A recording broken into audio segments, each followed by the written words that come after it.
നിലമ്പൂരിൽ LDF സ്ഥാനാർത്ഥിയായി M. Swaraj എത്തിയതോടെ മത്സര ചിത്രം മാറുകയാണ്. വർഷങ്ങൾക്ക് ശേഷം പാർട്ടി ചിഹ്നത്തിൽ തന്നെ സ്ഥാനാർത്ഥി ഇറക്കാനുള്ള പാർട്ടി തീരുമാനം പുറത്തുവന്നതോടെ ആവേശത്തിലാണ് പ്രവർത്തകർ. ജയം ഉറപ്പെന്നും തുടർ ഭരണത്തിനുള്ള തുടക്കമെന്നുമാണ് സ്ഥാനാർത്ഥി പ്രഖ്യാപനത്തിന് പിന്നാലെ M. സ്വരാജ് റിപ്പോർട്ടറിനോട് പറഞ്ഞത്. നമ്മുടെ പ്രതിയോഗികൾ തന്നെ ആഗ്രഹിക്കുകയാണ് നമ്മൾ സ്ഥാനാർത്ഥിയായി വരണമെന്ന്. ഞാനത് നേരത്തെ പറഞ്ഞു. ഇപ്പോൾ M. സ്വരാജ് എന്നയാൾ മത്സരിക്കാൻ കൊള്ളാത്ത ഒരാളാണ് എന്നല്ല അദ്ദേഹം പറയുന്നത്, മത്സരിക്കണം എന്നാണ് പറയുന്നത്. അപ്പോൾ അവർക്ക് കൂടി അംഗീകരിക്കാൻ കഴിയുന്ന സ്ഥാനാർത്ഥി, അപ്പോൾ പിന്നെ അവരുടെയും പിന്തുണ ഞാൻ അഭ്യർത്ഥിക്കുന്നു. അവർക്കും വോട്ട് ചെയ്യാൻ കഴിയുന്ന ഒരു സ്ഥാനാർത്ഥി എന്ന നിലയിൽ അവരുടെയും പിന്തുണയും വോട്ടും ഞാൻ അഭ്യർത്ഥിക്കുകയാണ്. റിപ്പോർട്ടർ നിലമ്പൂർ സ്ക്വാഡ് തയ്യാറാണ്. തത്സമയ വിവരങ്ങളും വിശകലനങ്ങളുമായി ഗ്രൗണ്ട് സീറോയിൽ നിന്ന് പ്രേക്ഷകരിലേക്ക് എത്തുന്നു റിപ്പോർട്ടറിന്റെ നിലമ്പൂർ സ്ക്വാഡ്.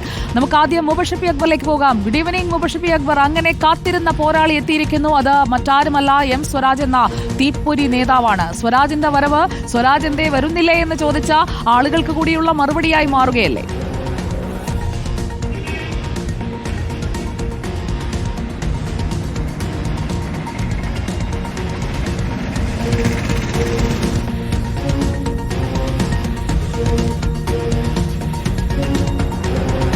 മുബഷിർ കേൾക്കാമോ?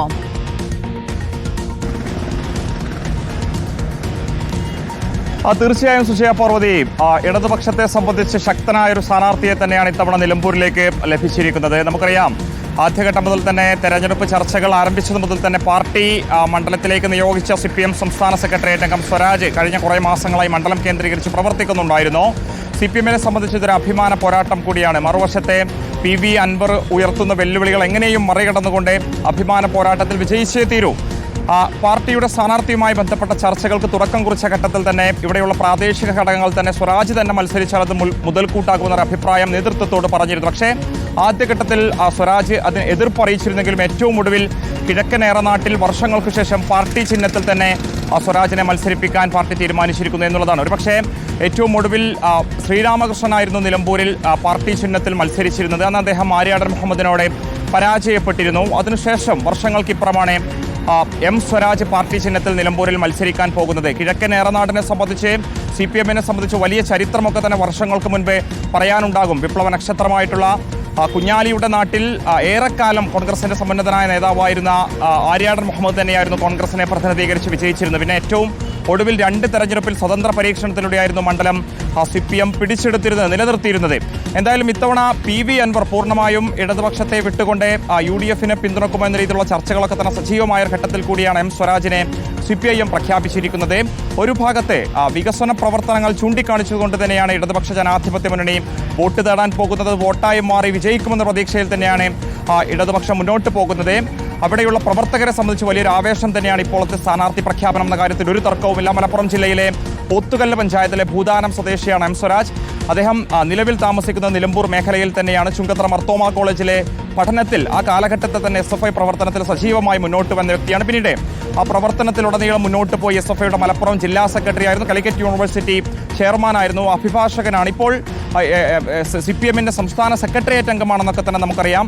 എന്തായാലും ആ നാട്ടുകാരനെ തന്നെ CPM സ്ഥാനാർത്ഥിയായി നിയോഗിക്കുമ്പോൾ അത് കൃത്യമായിട്ടും വിജയിക്കുക എന്ന ലക്ഷ്യം തന്നെയാണ് CPM-ന് മുന്നിലുള്ളത്. വിശേഷിച്ചും അൻവർ ഉയർത്തുന്ന വെല്ലുവിളികളെ എങ്ങനെയും പരാജയപ്പെടുത്തണം. 99-ൽ നിന്നൊരു സീറ്റ് കുറയുക എന്നുള്ളത് ഒരു തരത്തിലും CPM-നെ അംഗീകരിക്കാൻ സാധിക്കില്ല. അത് അൻവറിന്റെ വിജയമായി മാറും. അൻവറിനോട് അടിയറവ് വെക്കുന്നതിന് തുല്യമാകുമെന്നും CPM-ന് എന്തായാലും അറിയാം. അതൊക്കെ തന്നെ വിലയിരുത്തിക്കൊണ്ടുകൂടിയാണ് ശക്തനായ ഒരു വിലയിരുത്തലിലേക്ക് വരാം. മുബഷിർ, നമുക്കൊപ്പം അലി അക്ബർ ഷാ കൂടിയുണ്ട്. Ali Akbar Shah, good evening. സ്ഥാനാർത്ഥി ആരാണ് എന്ന ആകാംക്ഷ, അത് സ്വതന്ത്രനല്ല, അതുപോലെ പൊതുസമ്മതനല്ല, അങ്ങനെയുള്ള ഒരു കള്ളിയിലും ഉൾപ്പെടുത്താൻ കഴിയാത്ത ഒരാളാണ്. എന്നാൽ എല്ലാ കള്ളികളിലും ചേരുന്ന ഒരാൾ കൂടിയാണ്. സ്വരാജ് എന്ന നാട്ടുകാരൻ വരുന്നതോടുകൂടി മത്സര ചിത്രം എങ്ങനെയാണ് മാറുന്നത്?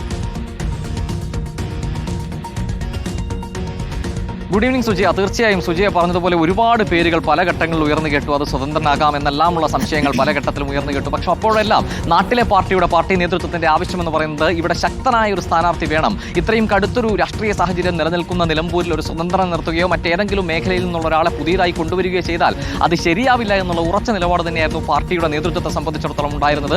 ആ പാർട്ടി നേതൃത്വത്തിന്റെ ആവശ്യം അംഗീകരിക്കപ്പെട്ടു എന്നതാണ് M. സ്വരാജിന്റെ സ്ഥാനാർത്ഥിത്വത്തിലൂടെ സാധ്യമായത്. മറ്റൊരു കാര്യം സുജിയെ പറഞ്ഞതുപോലെ ഒരുപാട് വെല്ലുവിളികളൊക്കെ പല ദിക്കുകളിൽ നിന്നും ഉയർന്നു വന്ന ഒരു ഘട്ടത്തിൽ കൂടിയാണ് എം സ്വരാജിന്റെ സ്ഥാനാർത്ഥിത്വം വരുന്നത്. എം സ്വരാജിന് ചാർജുള്ള നിലമ്പൂരിൽ മത്സരിക്കാൻ എന്തുകൊണ്ട് എം സ്വരാജിന് ധൈര്യമില്ല എന്ന് രാഹുൽ മാങ്കട്ടത്തിലെ തുറന്ന വെല്ലുവിളിയൊക്കെ നമ്മൾ കേട്ടതാണ്. അതിനുള്ളൊരു രാഷ്ട്രീയ മറുപടി എന്ന നിലയിൽ കൂടിയാണ് എം സ്വരാജിന്റെ സ്ഥാനാർത്ഥിത്വത്തെ LDF കാണുന്നതും. എം സ്വരാജ് ഈ സ്ഥാനാർത്ഥിത്വത്തിന് ശേഷം ആദ്യമായി മാധ്യമങ്ങളെ കണ്ടപ്പോൾ കൊടുത്ത രാഷ്ട്രീയ മറുപടിയും അതുതന്നെയായിരുന്നു. പ്രതിപക്ഷത്തിനുൾപ്പെടെ സമ്മതനായ ഒരു സ്ഥാനാർത്ഥിയാണ് താൻ, അതുകൊണ്ട് അവർക്ക് കൂടി തനിക്ക് വോട്ട് ചെയ്യാനുള്ള അവസരമുണ്ട് എന്നുള്ള രാഷ്ട്രീയ മറുപടിയായിരുന്നു എം സ്വരാജ് ആദ്യമായി മാധ്യമങ്ങൾക്ക് മുന്നിൽ ഈ സ്ഥാനാർത്ഥി പ്രഖ്യാപനത്തിന് ശേഷം എത്തിയപ്പോൾ നടത്തുകയും ചെയ്തത്.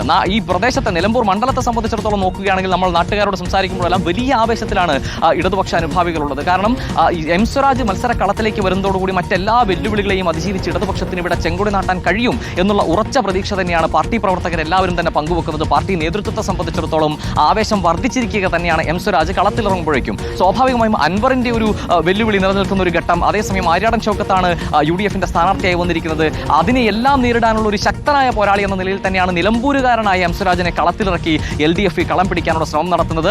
നിലമ്പൂരിന് വലതുകോട്ട എന്ന പേര് വീഴുന്നതിനെല്ലാം കാലങ്ങൾക്ക് മുൻപ് കുഞ്ഞാലിയിലൂടെ ഇടതുകോട്ടയാക്കി മാറ്റിയിരുന്ന ഒരു ഘട്ടത്തിൽ നിലമ്പൂർ എന്ന ചരിത്രവും അവിടെ നിലനിൽക്കുന്നുണ്ട്. കുഞ്ഞാലിക്ക് ശേഷം സ്വരാജിലൂടെ ഇവിടെ ചെങ്കൊടി പറിക്കാൻ കഴിയുമോ എന്ന കഴിയുമെന്ന വിശ്വാസമാണ് ഈ ഘട്ടത്തിൽ LDF ക്യാമ്പിനെ സംബന്ധിച്ചിടത്തോളം ഉള്ളത്. എന്തായാലും ഇവിടെ ഗ്രൗണ്ടുള്ള നേതാവാണ് എം സ്വരാജ്. ഈ നാടിന് അറിയാത്തയാളല്ല, എം സ്വരാജിന് അറിയാത്തതല്ല ഈ നാടും. SFI മുതൽ ക്യാമ്പസിലെ SFI പ്രവർത്തനം മുതൽ പ്രവർത്തിച്ചു വരുന്ന വ്യക്തിയാണ്. പിന്നീട് DYFIയുടെ നേതൃത്വത്തിലേക്ക് എത്തുന്നു. അങ്ങനെയാണ് ഈ എം സ്വരാജിന്റെ രാഷ്ട്രീയ ചരിത്രം നോക്കിയാലുള്ളത്. അതുകൊണ്ട് തന്നെ ഉറച്ച വിശ്വാസത്തിൽ തന്നെയാണ് LDF നിലമ്പൂരിലുള്ളത്, പാർട്ടി പ്രവർത്തകർ നിലമ്പൂരിലുള്ളത്.